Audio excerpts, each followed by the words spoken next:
Hey, welcome to JB Outdoors. We've been hinting for a long time about something that we're really excited about, and today's the day that we're finally going to tell you. That's right.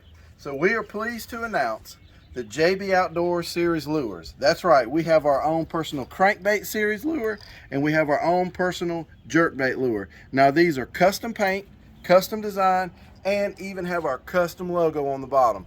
All this is possible thanks to our folks over at Fish Hawk Lures.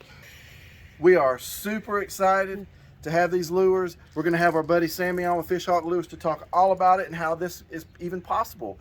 We're small potatoes. We got our own series lure. I'm excited about it. If you like to go fish, come watch this episode today. You're going to enjoy it.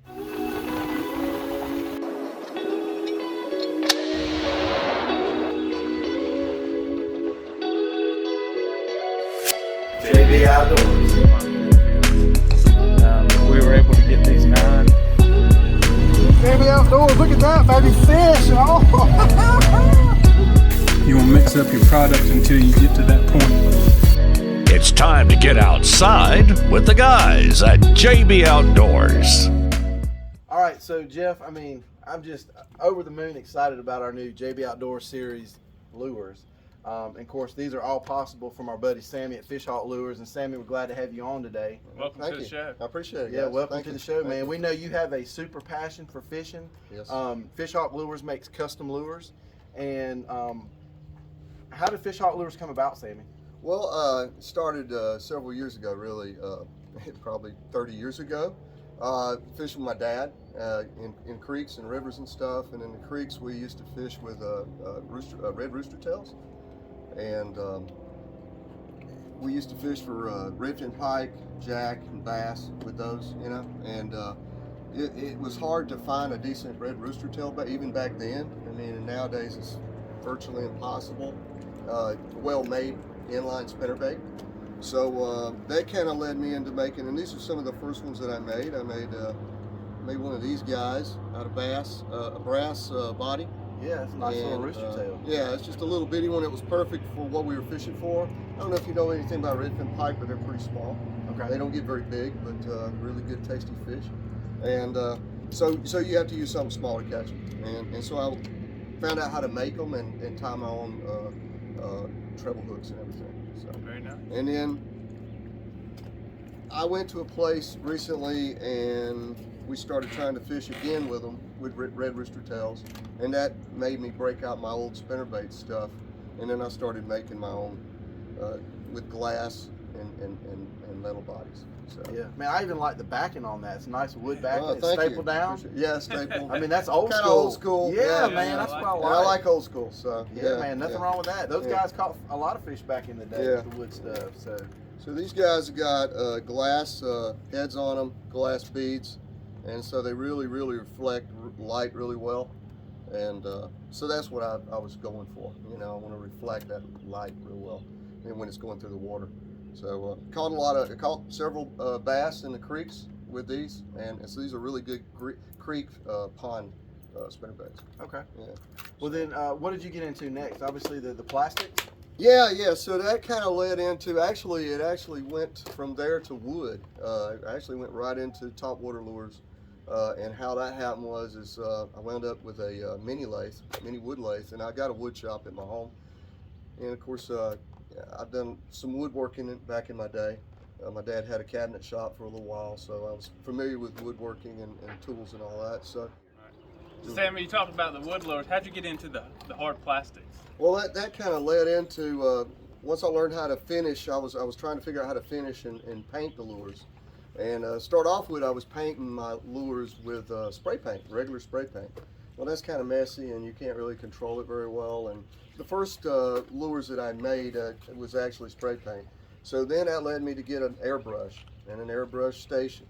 You know, I've got a booth at my home. So I wound up trying to get that art down. That's pretty much an art, right? To try to paint, you know, using stencils and that kind of stuff on these lures. So I started out refurbishing plastic bodies, old bodies that I had. I've got lots of them from many years of fishing, right?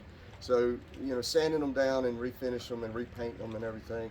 And that led to ordering the blank bodies, the blank plastic bodies.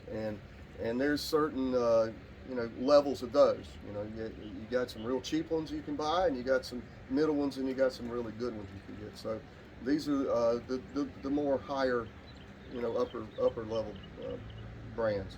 Yeah, I know when Jeff and I were actually testing these, but before we kind of are going live with them today, I know we threw the jerkbait, we put it in the swimming pool so we could see the action and the way it performed, and it really performed, I think, to our liking. And Jeff, you can speak to this too. I mean, when the bait, actually is coming across, I mean, it just kind of hangs, it just hesitates, and it's just asking for the bite. Yeah. So suspending, that suspension is really good. Bass are key on that, right? Yeah. So I mean, that was exciting for us. That was one of our attractions to go this route with you guys. Okay. Yeah, really liked it. It looked good. Thank you, appreciate it. Yeah, and then there's you can get the rattles in them. You can get they're called one knocks. That it's just a weight that transfers in the back, and it just slams in the back of the bait. It's inside the bait, right?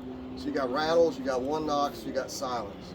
Of course, I grew up fishing with silence because way back in the day they didn't have. It was like silent movies, right? No, it wasn't that long ago. Wasn't that long ago. But they didn't have rattles in them, right? Sure. Until probably, and I'm guessing, I'm trying to remember back, probably the early to mid '90s. Probably I would say is when rattles started showing up in baits, and noisemakers, and the thing with that is and you want to have all that in your arsenal, right? When you're fishing.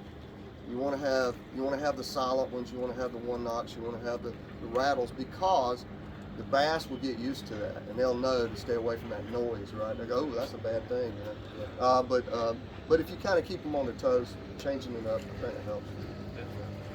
The custom paint job, we'll touch on that for a minute. Okay. I know Jeff and I got with you, and we wanted something that kind of reflected JB Outdoors and our color pattern. Yeah. And you took it and ran with it, and I really think you knocked it out of the park. Well, thank you. Yeah, when you look at this lure here, it's got the green, it's got the red, and it's got the black coming down the back. I mean, and it's it really.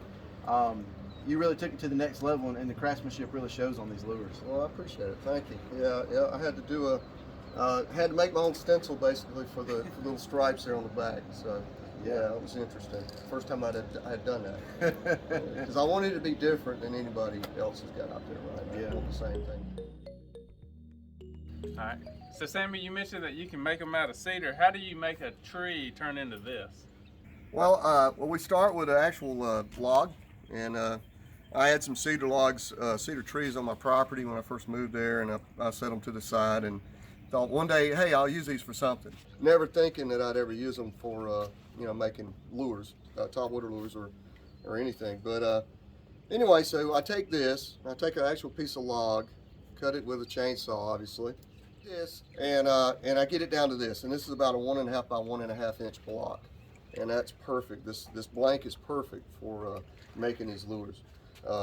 Could probably even go a little bit smaller than this, but I'd be scared to, because you want to make sure you get a good round on it and you can shape it.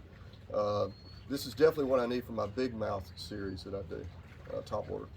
So this is the first one that I actually turned and actually caught a bass on it. And this is painted with regular spray paint, and I was really excited. I couldn't wait. So my next door neighbor has a pond behind my house. I called him or texted him or something. I said, hey, Don, can I come back here and try these lures? I had made 3 of them.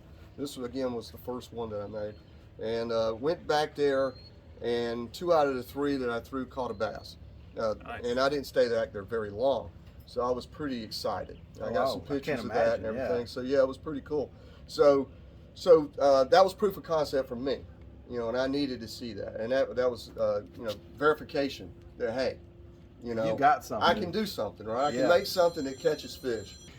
All right, Sammy, you've talked about spinning the wood, and you've talked about painting the hard plastics. What's in the future for fish hawk lures? Well, my ultimate goal is to make a couple of different diving lures out of cedar, right? Because that's just a dream of mine, right? So what I want to do is do a flat-sided crankbait with a couple of different lips on it. The lip is going to tell you how long the lip is, and the angle of it tells you how deep it's going to dive. I want to do a shallow and a medium runner. So I do want to do a flat-sided crankbait, handmade, and then custom painted, of course, and finished and all. And then I want to do a jerkbait, at least a shallow runner jerkbait. And I just want to do one body style of it, you know, and leave it at that.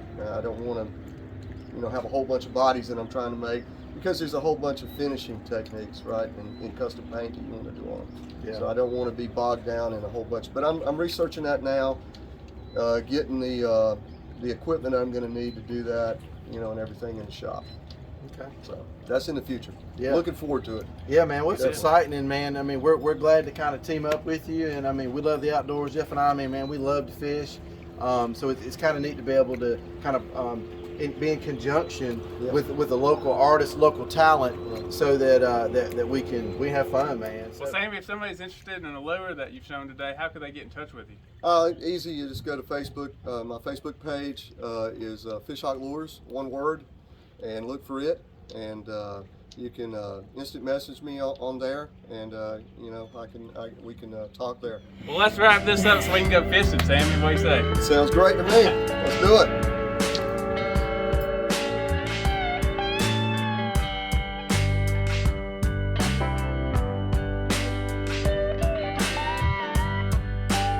Thanks for watching this episode of JB Outdoors. Please follow the guys on their social media pages. If you enjoyed today's video, please give it a like and make sure to subscribe to the channel. JB Outdoors in conjunction with Fish Hawk Lures.